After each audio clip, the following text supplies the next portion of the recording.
Okay, we're here today at the Brighton Peace Messenger Festival, and we're speaking to Caroline O'Reilly, who is an activist for Amnesty and the Palestine Solidarity Campaign.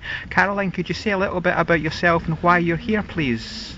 Yes, I've come today because I'm actively involved in both these organisations and took part in a recital of the Declaration of Human Rights, which is about 40 articles. It was originally put together in 1948 and concerns all aspects of life.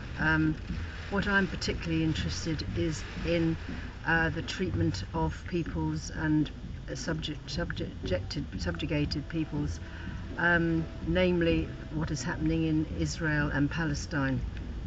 I've been to Palestine now on 3 occasions, and I am very conscious of what is going on. I think the problem in our society is that very, very few people are really aware of the abuses that are being perpetrated against the Palestinians by the Israelis. I've been on with three different lots of people in Israel. The last time I went with a friend, and we were helping with the olive harvest, and we were very conscious when we were there of the exploitation of the Palestinians and the appalling effects on them and their economy, because they are very often not allowed to harvest their own olives in their olive groves, particularly when their lands are annexed near to the settlements, and the settlers don't like the Palestinians being anywhere near them. So the Israelis now have taken the land and said that this is like militarized zones, and so the Palestinians are allowed to go within certain time frames.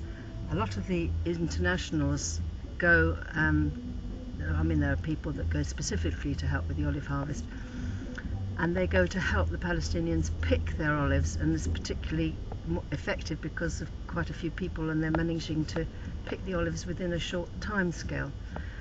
Our experience was that Palestinians were generally very pleased to see us and that we were helping them, but also the fact is that what you may be working with a Palestinian family, and the Israeli soldiers will come along and tell you to leave, and they won't give you any reason. They'll just say that this is not appropriate that you're there. And then on this particular occasion, one policeman produced something written in Hebrew and said we had no entitlement to be there, that the Palestinians were perfectly able to pick with their own families. And on argument and saying, well, we didn't see it, we didn't understand Hebrew, we'd like to see it in English, we were told if we didn't leave we would be arrested in 10 minutes. And on another occasion, we'd been working with a family all day, and the soldiers came along and said we had to leave, and we asked why, and they said the settlers didn't like it and it was upsetting them, and we said, well, this is Palestinian land. Can I just interrupt and ask, did you actually leave? We had to leave because the year before, the same friend and I were arrested on a demonstration outside Jerusalem, where Israeli settlers had stolen the land from the village, the Palestinian village, and uprooted their olive trees and started growing their own produce. We went on a demonstration, and we were caught on this demonstration, which turned very unpleasant, and there was live ammunition being used, and we were taken to prison in Tel Aviv, where we were for 36 hours, and It was a very unpleasant experience. Right. Now, we didn't really wish to argue this time with the police because we knew what it would be like if we were arrested. What is awful about the situation in Palestine is the everyday degradation and humiliation of people, particularly at the checkpoints. They can be waiting for hours and hours in the sun. The checkpoints, they're divided into lines, and on one line are the women and children and old men, and in one of the lines there's from 15 to 25. Now that line of people is particularly badly treated, as you can imagine, because they're young men, and they're just kept there and kept there and kept there, and then gradually allowed to go through. And on one occasion I was with my friend, and we decided to stand in line. The Israelis told us to go through, and we said no, we'd stand with the Palestinians. And I asked this young girl, how does this affect your life? And she said every day, she was going to university, she was a pharmacology student, she said every day it took her at least 3 or 4 hours to get through the checkpoint.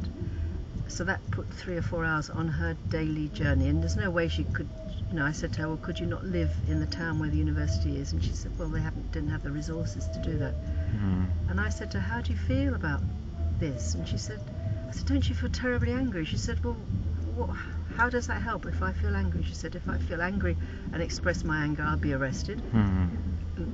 And I said, well, I don't know how you stand it. And she said, well, that's what we live with. And of course, what you discover there's a lot of mental health issues in Palestine because people are so angry. And where do you put that anger and where do you put that frustration?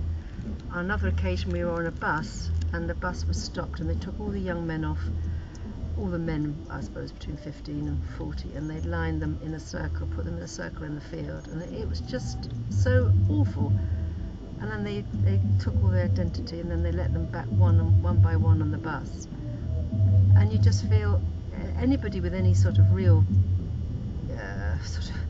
anybody that gets a bit excitable or anything hasn't got a chance because they'll just lose their temper. And most families we met had 1 or 2 sons who were in prison, been arrested for various things. And I'm surprised it's not higher. They all have very big families. I mean, families of 10 are quite common.